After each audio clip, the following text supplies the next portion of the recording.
আরে বাবা রে বাবা, আমি ঘুরতে ফিরতে চলে আসি ফার্ম গেট। তো আমার মাথায় একটা জিনিস কাজ করে না, সেটা হলো ফার্ম গেট নামকরণ কেমনে হলো। ফার্ম গেট নামকরণ না করে যদি জনগণের গেট নাম হতো তাহলে ভালো হতো। ভাই, যেদিকে যায় যেখানে যায় শুধু মানুষ আর মানুষ, মানুষ আর মানুষ। আরও বেশি সমস্যা হলো এই ফার্ম গেট ওভারব্রিজের উপরে উঠলাম, উঠার পরে ভাই কি চান এখানে, তো আপনার যেটা যে জিনিস চান সে জিনিসই পাবেন এখানে। আর এই যে এই মামার কাণ্ড কারখানা দেখে তো আমি অবাক হয়ে গেছি। ওরে বাবা, সে প্লাস্টিকের একটা ছাঁচের মধ্যে কেমনে কেমনে কেমন করে যেন এখানে কি সুন্দর পিঠে বানাবো পারতেছে, অর্থাৎ মিয়া মানুষের কষ্ট দূর করে দিল। মানে দিন দিন যে কি হচ্ছে রে ভাই, মিয়া মানুষ তার দুদিন পর কিছু করিয়েই খাবে না। মানে আমি তো অবাক।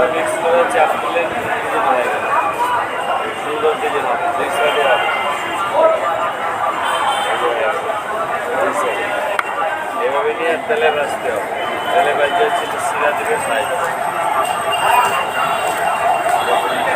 তো বন্ধুরা, দেখলেন তো কারবার কেমনে কেমনে করে আমরা পিঠে বানাই ফেললাম। তার মানে মিয়া মানুষের কষ্ট কিন্তু দিন দিন শেষ আছে। নিত্য নতুন পিঠে এরকম সাজ কিনে খাইতে পারবেন ভাই, নিজেরা বানাই খাইতে পারেন। মিয়া মানুষের দরকার নেই, তাই মিয়া মানুষের প্যারা নিয়ে লাভ আছে।